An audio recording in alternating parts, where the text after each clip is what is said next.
And welcome back to Visions. I'm Mirella Rich. If you've just joined us, we're here with Evelyn Tadros and Laura Vines from the Human Rights Arts and Film Festival. Welcome back to the program. Thank you. Now tell us what's happening with Open Channel. There's a short and sharp film. Yeah, basically Open Channel was one of our premier partners, and we partnered with them for this competition called Short and Sharp Pitching Competition, and basically involved filmmakers pitching an idea about a human rights film, and then the winner of that competition would get the resources to fund that idea and make a film, and then we screen it at the festival. So the winner this year was our sister Umbrio, and he'll be screening his film, we'll be screening his film on our final night at the closing. Oh, how wonderful. So that's just like a pitching competition for an idea. Yeah. And you went and made the film and you supported it. And that's right.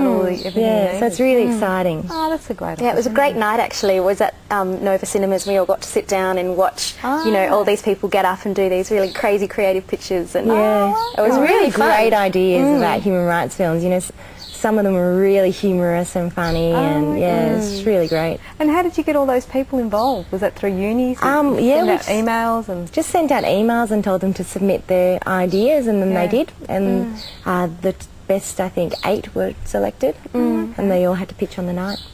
Okay, and you've also got something to do with audience participation. What's that about? Yeah, on our closing night finale is a short film program.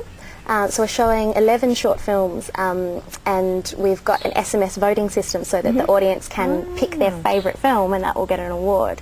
So yeah, that's really exciting. When people are sitting there watching, they get to think which ones they like and send in an SMS vote like Big Brother or something. You're really up there, aren't you? Yeah, it's really great. It makes it a lot more engaging and interactive and fun for the audience. Do you have all the support? Where do you get all the support for these ideas, like to do the SMS thing? Who's counting them? And we've managed to get support from the different organisations and companies that do that type of thing. And Open Channel has been fantastic in partnering with us for those types of activities as well. Yeah, a lot of organisations have come on board with in-kind support, which is really helpful for us.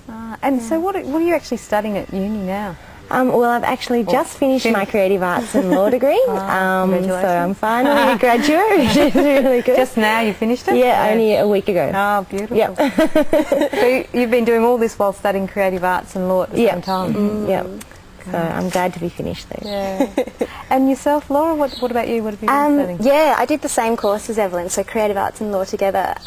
Finished the creative arts side, and I've been working full-time this year, and then finishing off law part-time. And then working close to full-time on a voluntary basis on the festival. So it's been good fun. We had 3 of us would maybe manage it. Yeah, some clones would help. Yeah.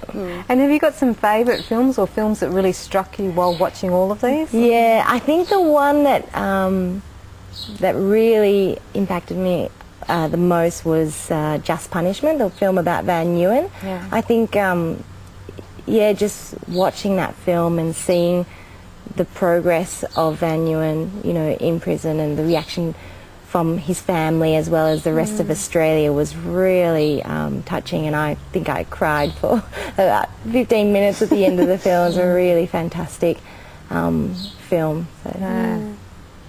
And what about yourself? I have too many favourites. That's okay, you can list a few. I don't know. There's quite a lot of the shorts I really liked. We have a few animations, and one that I really loved is called Norbit, and it's animation about a little creature who's born with huge ears, and all of the town are frightened of him, and they think he's a freak, and so he gets locked up in his house and you know, has to live the life of a hermit, and then, you know, he thinks he finds love when he sees a giant girl who's, you know, also outside of community because she's different, and you know, thinks this is going to be the way, and you know, then there's some difficulties in the relationship, and it's a really funny, cute yet touching film, and it's done in such a creative, unique way. I just really love it.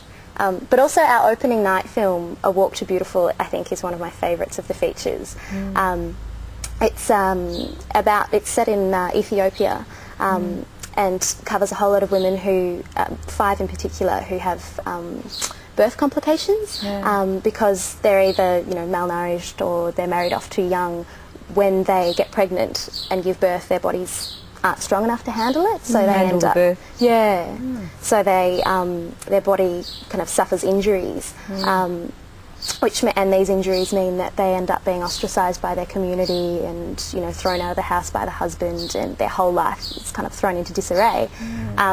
But there's a couple of Australians who set up a hospital that's focused on just curing women with these conditions, and so the film sort of follows them on their journey, you know, walking from these towns through, you know, 30 kilometres to this hospital, and with the hope that they might get cured and they might get another chance in life. And it's a really beautiful film and just so lavishly shot and stunning to watch. Oh, it's beautiful. Yeah. You must actually see the joy in these women's faces when finally they're accepted and they're helped. Yeah, That's right. exactly. And some of them go on to do completely different things with their life. You know, they were married and living in a little village, and then, you know, one of them decides she's going to go off and work in an orphanage. And, you know, you just, it's a really sort of uplifting, positive story. And do you feel like you learn a lot when you watch all these films? Yeah, definitely. Even different views, different attitudes you can have. Yeah. You know, I think that's the beauty of film. It really humanises the particular issues and makes you think critically about all the different issues, and you get a really personalised view on how, you know, big issues such as globalisation or, you know, abstract ideas really impact on people. I think that's a really wonderful thing. Yeah, and the idea, especially with our programming team, we had 8 of us, so we'd watch films together and then we'd all talk about it and debate. And it was really nice to see, you know, the different views that these films can bring out, you know, and that's kind of what we're hoping with the festival, that people will go to see it and they'll all have different ideas, and, you know, it'll spark this big debate and discussion, and, you know, And in a way, I guess ideas. it makes people open their hearts up a bit to these poor situations that you see, like the one on the Russian documentary film with the little homeless The children of Leningradsky. I mean, if you see things like that, all you want to do is just run and hug them and help them, you know? Exactly. You know, I think these kind of things will give people that awareness to maybe open their heart more, to have a bigger heart. So it's not a negative thing, it'll bring out love in people. Yeah, Exactly. definitely. Exactly. All right, we're about to go to another break then. Oh no, we've finished the program. Thanks for coming on. Thank you for having us. You've been watching Visions. I hope you enjoyed the program. I'm Mirella Rich, and our guests were Evelyn Tadros and Laura Vines from the Human Rights Arts and Film Festival. See you again soon.